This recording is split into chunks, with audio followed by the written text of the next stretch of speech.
bom dia para todos. Nós vamos agora resolver a questão 33 do ENAD 2011. É uma questão pedagógica, que caiu no ENAD, no curso de licenciatura em matemática, que envolve uma prática de geometria espacial, particularmente sobre o cilindro. Vamos fazer a leitura do texto. Para introduzir conceitos relativos a cilindros, um professor de matemática do ensino médio pediu a seus alunos que fizessem uma pesquisa sobre situações práticas que envolvessem essas figuras geométricas. 2 estudantes trouxeram para a sala de aula as seguintes aplicações. Então vamos ver a situação 1. É uma situação, vamos dizer assim, da área de engenharia. O raio hidráulico, esse raio hidráulico não tem nada a ver com o raio de uma circunferência ou de um círculo. O raio hidráulico é um parâmetro importante no dimensionamento de canais, tubos, dutos e outros componentes das obras hidráulicas. Ele é definido como razão entre a área da seção transversal molhada. Apenas para que vocês terem ideia, essa região aqui, ó, está aqui pegando esse duto, tá? Essa região onde a água ela vai escoando, essa região é que eles chamam de região molhada. Se você quiser achar a área dessa região, se você calcular o perímetro, no caso, é o perímetro dessa semicircunferência. Você sabe que o perímetro de uma circunferência é 2πr. Então, se você tem esse raio aqui, ó, o raio, vamos dizer, dessa circunferência, esse semiperímetro será π vezes o r. 2πr dividido por 2, π vezes r. Então, se você pegar o π vezes o raio dessa circunferência e multiplicar pelo comprimento do duto, você vai ter a área da região molhada.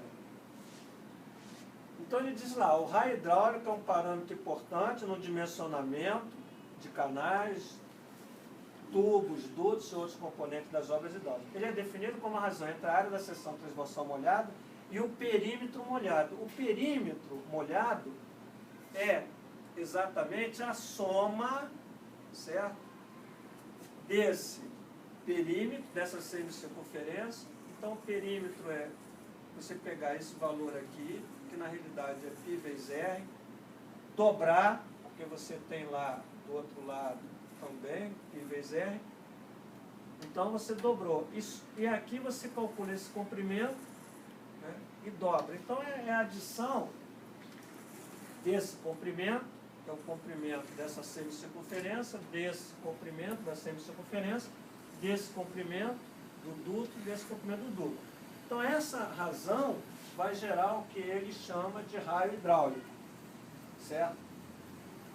Que é para a seção semicircular, que ele coloca aqui, a seção, essa seção reta aqui, ó, essa é a seção, que vai dar um semicírculo que está ilustrado abaixo.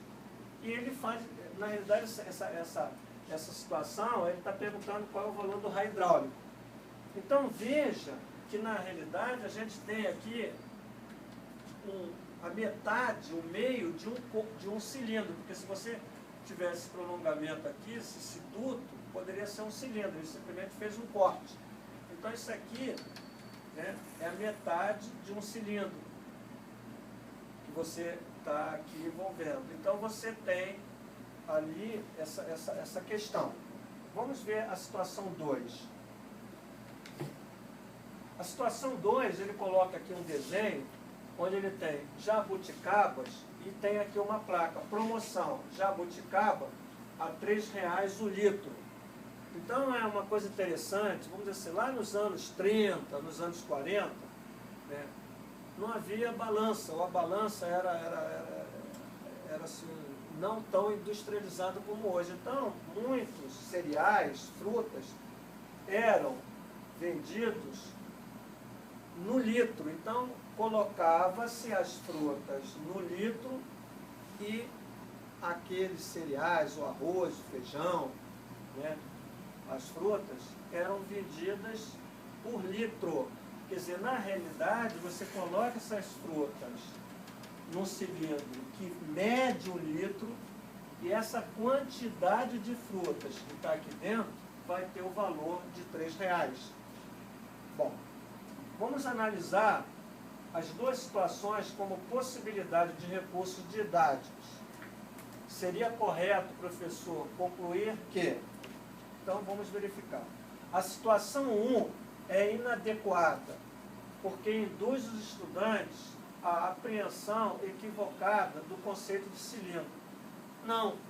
Veja que a situação 1, tá certo? Como a gente já colocou, o duto, se você pensar num tubo, né, de água, um tubo de 100 milímetros, ou o próprio um tubo de 3/4 polegadas, meio polegada, eles, se você fizer um corte, né, se você pegar um pedaço desse tubo, na realidade aquilo ali é um cilindro, evidente, que você tem ali um tubo, mas que te leva, tá, ao conceito de cilindro, né? Superfície lateral do cilindro, área total do cilindro, né, as áreas da base mais a área lateral. Então, a situação 1, ela é sim adequada, tá, em relação ao conceito de cilindro. Então, nós aqui não vamos considerar o item A. Agora, veja o item B. A situação 1 é adequada porque permite a discussão de que todas as interseções do cilindro com plano são circunferência. Vamos baixar Alan, vamos descer ali, por favor. Veja que essa seção reta, quando ele faz esse corte reto no cilindro, você gera essa semicircunferência. Ou se você aqui você está vendo essa linha aqui definindo uma semicircunferência. E se você tivesse um corte longitudinal, você não tem essa semicircunferência. Ou pensando num cilindro, quando você corta o cilindro de uma forma que não é uma seção reta, você não tem figuras circulares, de círculo ou de circunferência.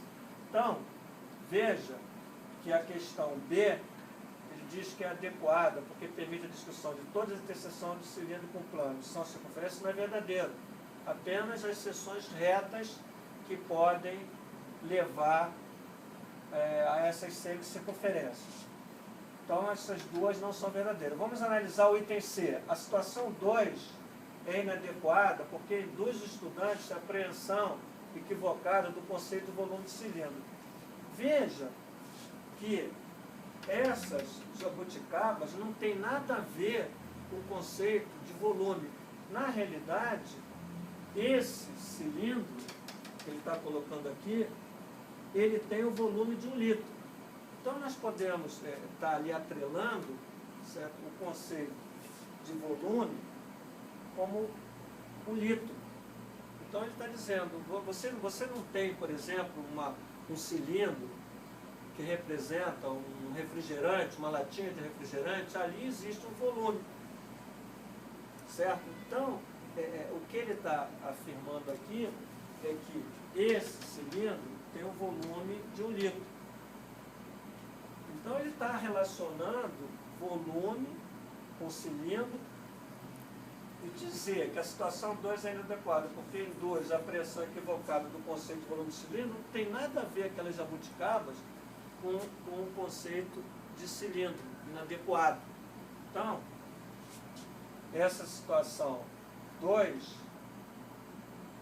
ela não é uma situação verdadeira, não é isso? A situação 2, ela é inadequada porque induz estudante de pressão equivocada do conceito de volume de cilindro. É falso. A questão 2 é falso. Não. Então vamos para a D. A situação 2 é adequada porque permite mostrar que o volume do cilindro é igual à quantidade de jabuticabas multiplicado pela média dos volumes das jabuticabas. Ora, o que nós estamos vendo aqui? Ele está dizendo que o volume do cilindro é o somatório desses volumes das jabuticabas. Ele coloca ali da média, mas é evidente que se você colocar essas jabuticabas aqui dentro, você vai ter espaços vazios entre uma jabuticaba e outra, então você não pode dizer que o somatório dos volumes da jabuticaba vai ser o volume do cilindro. Então, essa questão D, ela é falsa. Então, o que nós colocamos aqui? A situação 1 e 2 são adequadas, né?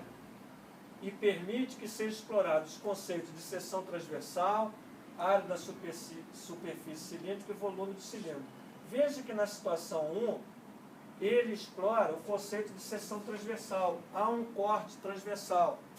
Né? Se você cortar o cilindro de uma forma transversal, assim, você pode estar fazendo análise, né, de superfícies, como ele colocou ali, em cima de superfície lateral. A área da superfície cilíndrica. Então, quando ele faz o corte, ele está trabalhando com a área de superfície do cilindro, o volume do cilindro. Aqui, certo, você pode estar pensando no volume do cilindro, mas o volume do cilindro apenas como unidade de medida, só. Porque você não pode aqui atrelar, volto a dizer, a jabuticaba com o volume desse cilindro. Porque a gente sabe que não existe aqui o somatório, a gente já falou, o somatório dos volumes das jabuticabas, que vão ser colocados aqui, vai corresponder ao volume desse cilindro, isso não é verdadeiro. Então, você pode estar pensando no volume do cilindro, mas apenas como uma unidade aqui de medida. Então, no item E, é verdade sim, que as situações 1 e 2 são adequadas e permite que sejam explorados os conceitos de seção transversal, área da superfície cilíndrica e volume do cilindro.